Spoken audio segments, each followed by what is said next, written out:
It's 10:20, so it's 4:20 somewhere. If you got one, spark up.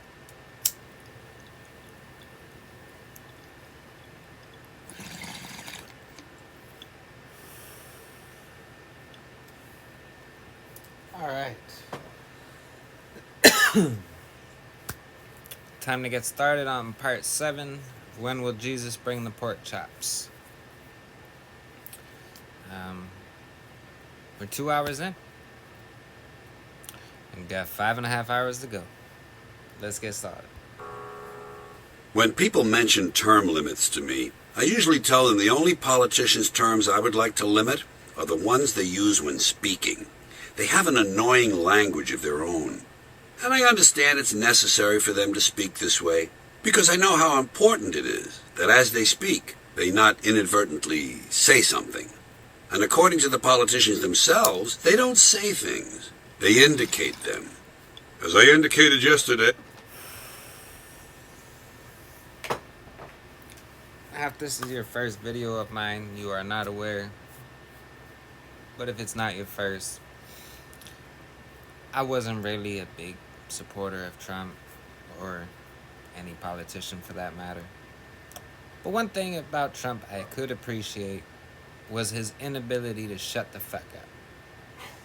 What do I mean by this? Well, like when he tells you, oh yeah, we're gonna stay in there and we're guarding the oil. We're taking the oil. See, had that happened under the previous administration or the current administration, they would have said, we're going to keep a presence there in case Assad thinks he's gonna use gas again. Bullshit. It's always been about the oil and about the Golan Heights for Israel, but that's a whole nother story. But yeah, he frequently said the quiet part out loud, which, you know, the way I always described it, Donald Trump ripped the pretty mask off of all the ugly shit our government's been doing. The kids in cages wasn't new unto him. Had Hillary got elected, they'd still be in the cages to this day, and we would have never known. You know, some people would have, but it would never have been a national story.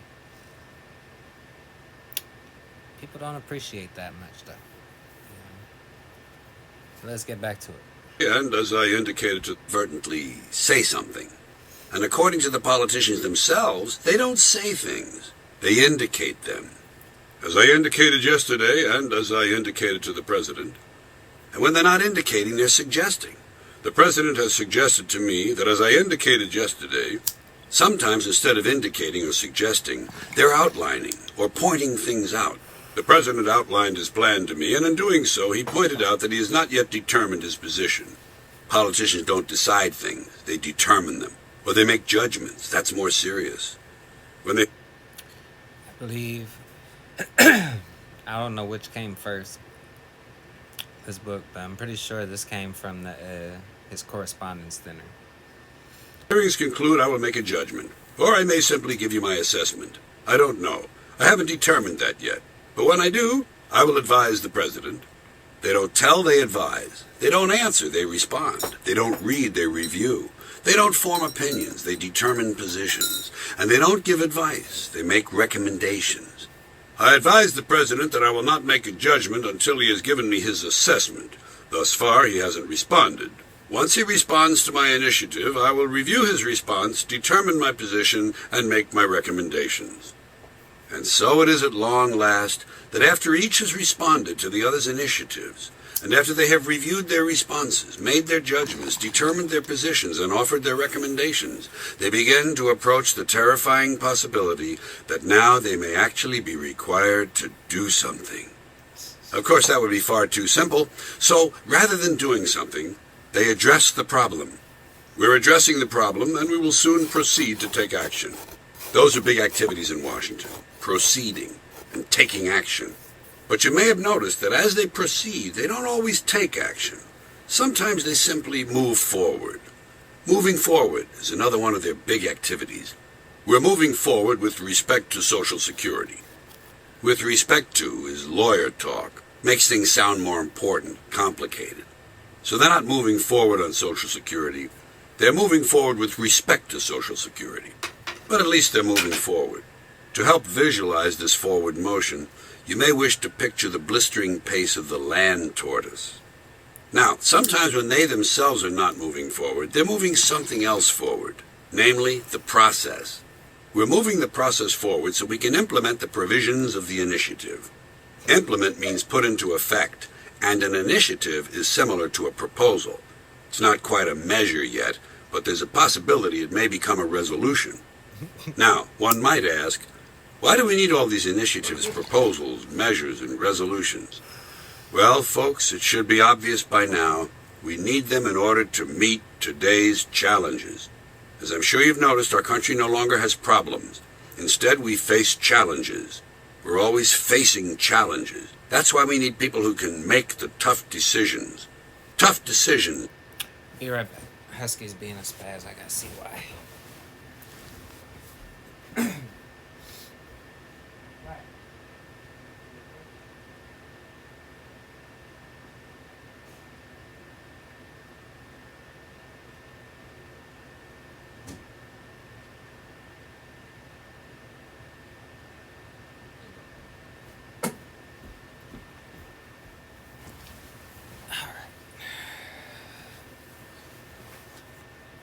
Back to it.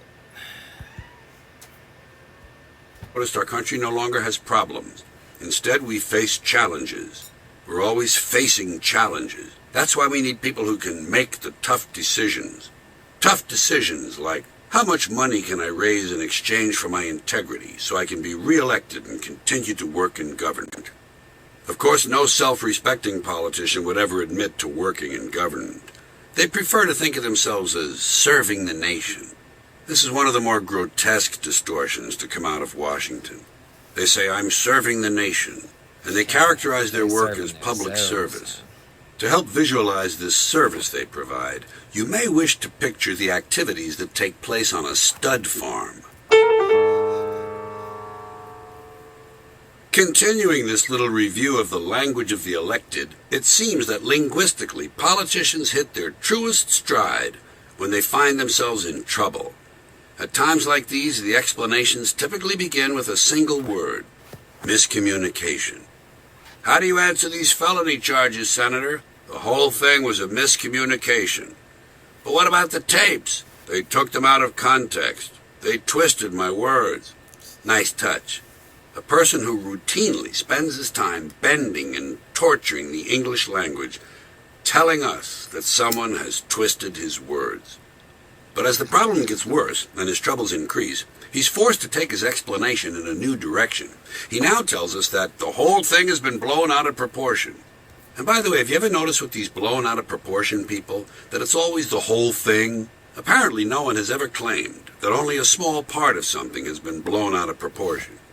But as time passes and the evidence continues to accumulate, our hero suddenly changes direction and begins using public relations jujitsu. He says, we're trying to get to the bottom of this. We. Suddenly he's on the side of the law. We're trying to get to the bottom of this so we can get the facts out to the American people. Nice. The American people. Always try to throw them in. It makes it sound as if you actually care. As the stakes continue to rise, our hero now makes a subtle shift and says, I'm willing to trust in the fairness of the American people. Clearly he's trying to tell us something, that there may just be a little fire causing all the smoke. But notice, he's still at the I have nothing to hide stage. But then, slowly, I'm willing to trust in the fairness of the American people progresses to, there is no credible evidence. And before long, we're hearing the very telling, no one has proven a thing. Now, if things are on track in this drama, and the standard linguistic path of the guilty is being followed faithfully, no one has proven a thing will precede the stage when our hero begins to employ that particularly annoying technique, ask yourself questions and then answer them. Did I show poor judgment? Yes. Was there inappropriate behavior? Yes. Do I wish this never happened? Of course. But did I break the law? That's not the issue. The calendar is marching, however, and it soon becomes clear that our friend is most likely quite guilty indeed. We know this because now he shifts into that sublime use of the passive voice. Mistakes were made. The beauty of mistakes were made is that it doesn't really identify who made them. You're invited to think what you wish. Bad advice? Poor staff work? Voodoo curse? But it's too late. Mistakes were made quickly becomes eventually I will be exonerated, which then morphs into I have faith in the American judicial system. And the progression ends with that plaintive cry, whatever happened to innocent until proven guilty? Whatever happened to innocent until proven guilty? Well, he's about to find out. Eventually, in full retreat and federal custody, he shuffles off in his attractive orange jumpsuit and can be heard muttering that most modern of mea culpas, I just want to put this thing behind me and get on with my life. And to emphasize how sincere he is, he announces, I'm taking responsibility for my actions. How novel. Imagine taking responsibility. My only issue with this is that the politician actually leaving off in the orange jumpsuit usually doesn't actually happen. Usually our politicians don't get locked up. Even the war criminals who should be locked up. He says it as though it were a recently developed technique. Whenever I hear that sort of thing on the news, I always want to ask one of these I'm taking responsibility for my actions people whether or not they'd be willing to take responsibility for my actions. You know, gambling debts, paternity suits, outstanding warrants. Can you help me out here, pal? Regarding this whole put this thing behind me idea in general, here's what I'd like to do. I'd like to I want to put this thing behind me and get on with my life, thing behind me and get on with my life. May I repeat that for you? I'd like to I want to put this thing behind me and get on with my life, thing behind me and get on with my life. I think one of the problems in this country is that too many people are screwing things up, committing crimes, and then getting on with their lives.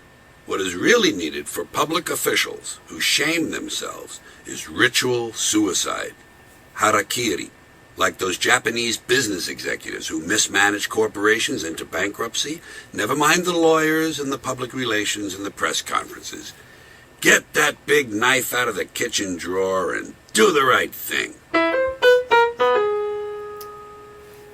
To take up a threat. So now, if politicians started doing that, hell, we'd have no more government. Life would be great.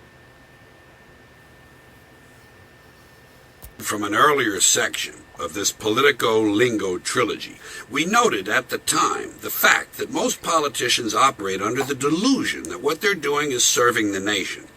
Of course, if they really feel this way, they're more than simply misinformed. They're obviously not playing with a full bag of jacks. So, citizens, a question. Do you think it's at all possible that these politicians whose judgment is so faulty that they actually believe they're serving the nation might be expected to indulge occasionally in some, I don't know, exaggerated patriotism? Huh? What do you think? Maybe? Huh? Well, fans, it's not just possible, it's downright inevitable. And should they be so indulging themselves on the 4th of July, you'll want to be sure to have hip boots and a shovel handy, because brown stuff is going to be piling up at an alarming rate. And I suggest you shovel fast, because your elected heroes will be squeezing every last ounce of counterfeit patriotism out of their blood-starved brains.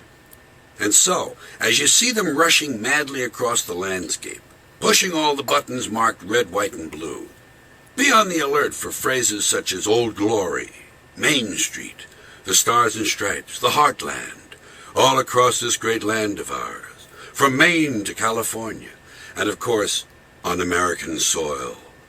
And don't forget all those freedom-loving people around the world who look to us as a beacon of hope. Those, I assume, would be the ones we haven't bombed lately. And you'd also better be ready to be reminded over and over that you live in a country that somehow fancies itself leader of the free world. Got that? Leader of the free world. I don't know when we're going to retire that stupid shit, but personally, I've heard it quite long enough. Because what exactly is the free world anyway? I guess it would depend on what you consider the non-free world. And I can't find a clear definition of that, can you? Where is that? Russia? China? For Christ's sakes, Russia has a better mafia than we do now. And China is pirating Lion King DVDs and selling dildos on the internet. They sound pretty free to me. Here are some more jingoistic variations you need to be on the lookout for. The greatest nation on earth. The greatest nation in the history of the world. And the most powerful nation on the face of the earth. That last one is usually thrown in just before we bomb a bunch of brown people, which is every couple of years. And bombing brings me to the language used by politicians when referring to our armed forces. Now, normally, during peacetime, politicians will refer to members of the military as our young men and women around the world. But since we're so rarely at peace for more than 6 months at a time, during wars, Senator Patriot and his colleagues are fully prepared to raise the stakes. By the way, don't you just love that word colleagues? It makes them sound so, I don't know, legitimate. And so it is that in times of combat, our young men and women around the world quickly become our brave young fighting men and women stationed halfway around the world in places whose names they can't pronounce. And for added emotional impact, they may also mention that these military folks spend a lot of time wondering if they'll ever see their loved ones again. That one gets people right in the belly button. And should the speaker be going for maximum emotional effect, he will deliver the above passage, substituting sons and daughters for men and women.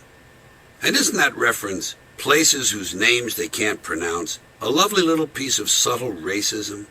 That's an all-American red meat bonus they throw in for you. Here's another way politicians express their racist geographic chauvinism.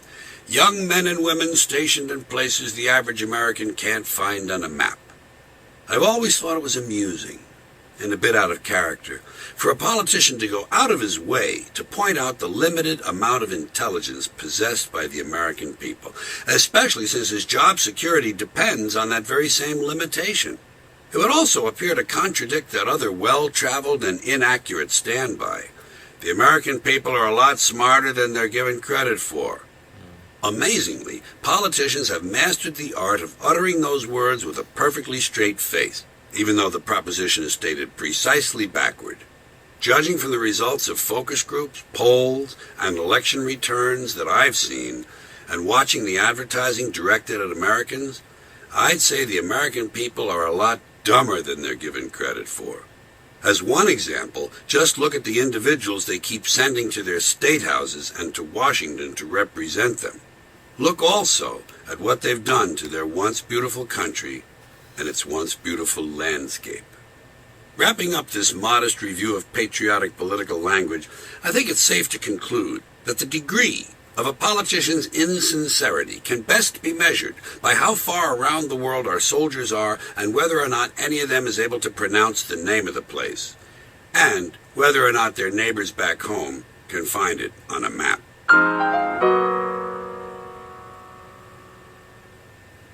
I get weary of this zero-tolerance bullshit.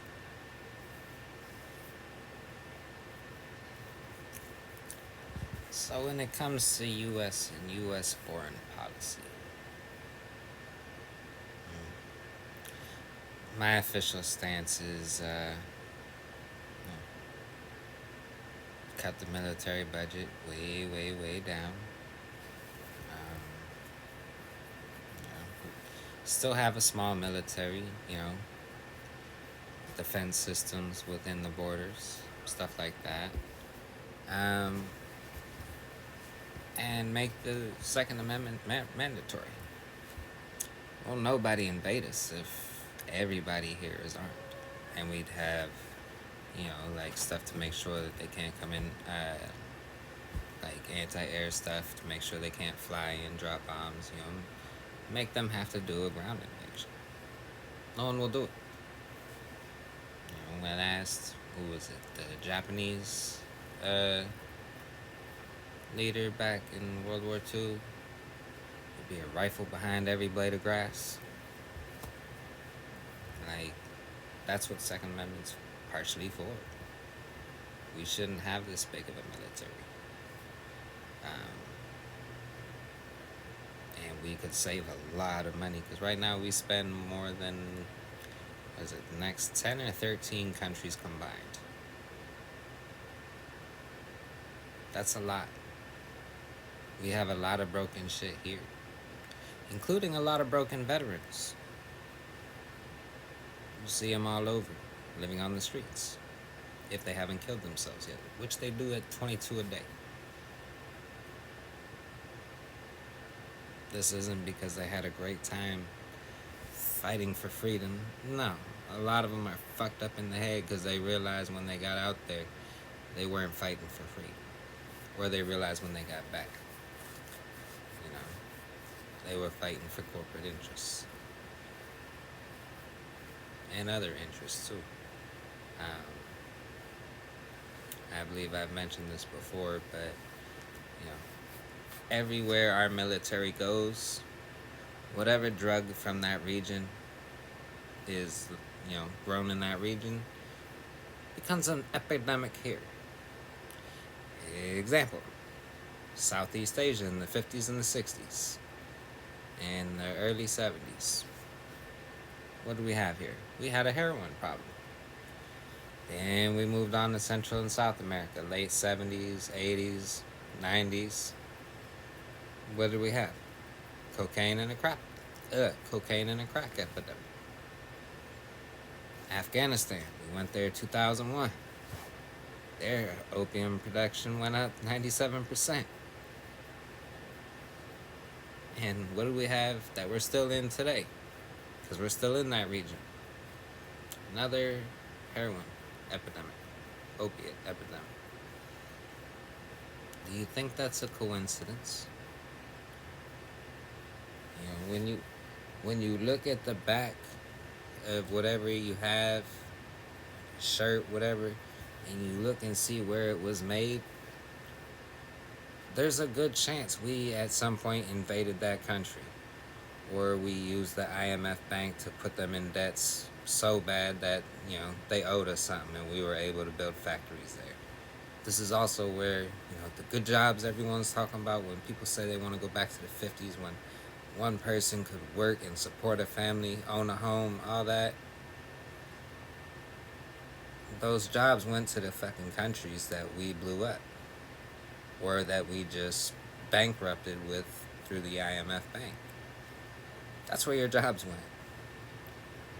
You know, so all these wars that some people like to say are soldiers fighting for freedom. Now, don't get me wrong. I'm sure nobody joins the military, you know, saying, I want to help some big company make billions of dollars that I will never see any part of. So I'm going to go fight in this country. I know people usually join for noble and honorary reasons, you know. But at some point, parents, talk to your kids. There's the internet. Like, how do people not know still? Granted, numbers are down, and now they're going to make it so that they can draft females. Good job, feminism. You played yourself. Now y'all eligible for the draft, too. But yeah, like, the drug problems here, the lack of jobs here, and our foreign policy, they go hand in hand. So, you know, yeah, I get it. You don't want to be, you know, you don't want to say fuck the troops. That's not what I'm saying at all. I say bring them the fuck home. And don't replace them with mercenaries. Let other countries determine their own, you know, determine their own future. Like, we are not the world police. They got neighbors. If their neighbors want to help them, let their neighbors help them. Because all we seem to do is make bigger messes in most places we go. What did Bush say? Oh yeah, we're going to go to Iraq and they're gonna welcome us with open arms. What are we, 18 years later? We still there? We gave them democracy. They used their democracy to vote to tell us to get the fuck out. You can't use your democracy like that now. And that's what fucked me up with Donald Trump. That's where I definitely had to push back, and people be like, "Oh, he's trying to end wars." The people of Iraq gave him the out. They voted, said, "Get the fuck out." He's like, "Well, we gave them democracy. Let's respect their democracy." He could have did that. But at the end of the day, he didn't, like all the other puppets before him. He had someone else pulling the strings there. Like, yeah, he gets a little say, but when it comes to leaving, I know you don't get to make those decisions. But anyways, let's do one more segment. It's annoying. Zero time.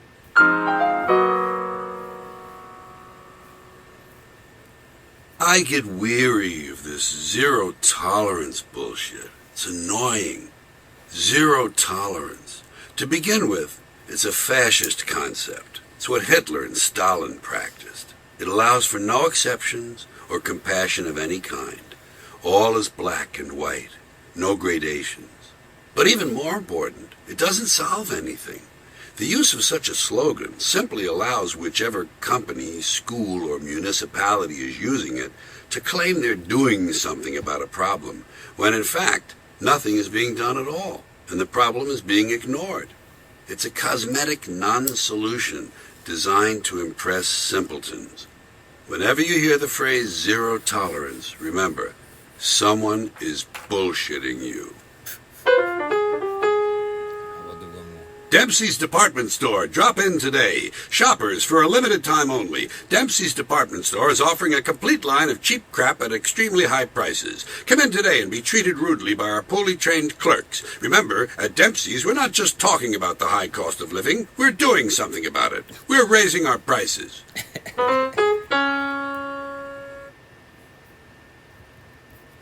Let's go a couple more minutes. I'm not sure you've noticed it, but I'm always trying to improve society. And in my relentless pursuit, I feel the time may finally have arrived for me to address, "Have a nice day." I think we can agree it's gotten completely out of hand. Just to give you some background on my long-standing interest in this subject, when I was a young man, we didn't have a nice day. It isn't that we didn't have nice days, of course. Offhand, I can remember several. Most of them in 1949. But somehow we had them without any prompting. No coaching was necessary. The nice days just sort of happened. Perhaps at that time the days were simply nicer and we took them for granted. It could be that today's days leave much to be desired and actually need a little help. But if that's true, I'm not convinced that "have a nice day" is the best solution. And so, in my ongoing effort to elevate human experience, I think I've come up with an improved version of "Have a Nice Day." It's an alternative system of well-wishing, and frankly, something I hope will become the next big trend. So at the end of most of my videos, I usually say, "Have a nice night." I guess I'm in this, let's see what he's about to say. But before I tell you about it, it's important to remind you that there's a limiting factor at work here. Most people have very little control over what sort of day they're going to have. For instance, when one person says "have a nice day," the other may well be thinking, "I've just been diagnosed with hypertrophic cardiomyopathy, and I'm also coughing up thick black stuff." In this case, the well-wisher's words will fall on deaf ears. And so, I feel that perhaps, in the interest of realism, instead of being directed arbitrarily to have a nice day, people should simply be encouraged to do the best they can. It's also probably unrealistic to expect someone to have a nice day all day long. How often does that happen? The day is simply too long and comprises too many parts. One's day may start off well enough, but quite often the niceness is difficult to sustain over an extended period of time. And so, instead of the now standard and far too general "have a nice day," I have devised a new, more specific system of selective short-term well-wishing that puts much less pressure on the recipient. In my system, the time of day a person offers good wishes determines what should be said. As an example, under my method, if I run into an acquaintance at 9 a.m., I'm likely to say, "Have a satisfying mid-morning." I believe in getting someone off to a good start, and it's a modest enough goal to suggest at such an early hour. Had the encounter taken place a bit earlier, I may have been inclined to offer a simple yet cheerful, "Here's wishing you a refreshing post-sleep phase." And turning the clock back even further, if the two of us had been out late and parted at 3 in the morning, I'm sure I would have told him to "have yourself a stimulating pre-dawn." As you can see, I'm fully prepared for any time of day. 12 noon, you may ask? May your midday be crammed with unfettered joy and myriad delights. 2 in the afternoon? I hope you experience a rewarding post-lunch. Likewise as the day draws to a close. Can you guess what I tell a person at 5:30 in the afternoon? Enjoy your sundown. It's short, it's pleasant, it doesn't demand a lot. Here's one for the same time of day which I reserve for more serious-minded friends. Have a profound dusk. I like it. I feel it shows a certain respect for the other fellow's depth of soul. Or, and this is a particular favorite of mine, have a challenging twilight. I enjoy giving the other person something to struggle with, just as happy hour is getting underway. By the way, I have a playful side as well. If my friend is a Scottish person, I may say, "Have a bonny gloaming," but not too often. I don't like to show off my command of foreign languages. Well, folks, I hope you've enjoyed this little explanation of my new system, but more important, I hope you'll put it to work in your daily lives.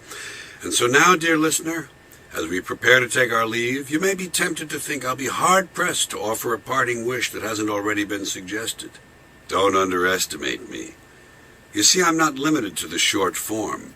Occasionally, in an expansive mood, I get carried away, and my rhetoric becomes ornate. And so, as we part, let me state that I hope you have a memorable tomorrow, including, but not limited to... The hell knocking on my door? Sorry about that. Neighbors knocking on my door. I don't know why people knocking on the door so late. But, yeah. That was part 7 for the audiobook. Not sure exactly how many parts it's going to be. There is a playlist of the audiobook on my channel. You can go check that out. I also have a playlist with all my different rants. Other than that, link for my political and my 420 merch will both be in the description. I feel like I'm missing something. Oh, it's late. I got work again tomorrow, so yeah. Y'all have a nice night. Oh, that's what I was gonna do. He didn't say what he would say at 11 o'clock at night. He had 3 in the morning, and then when it's late, it's 5:30. So, y'all have a nice night. Thanks for watching. Stay blazing.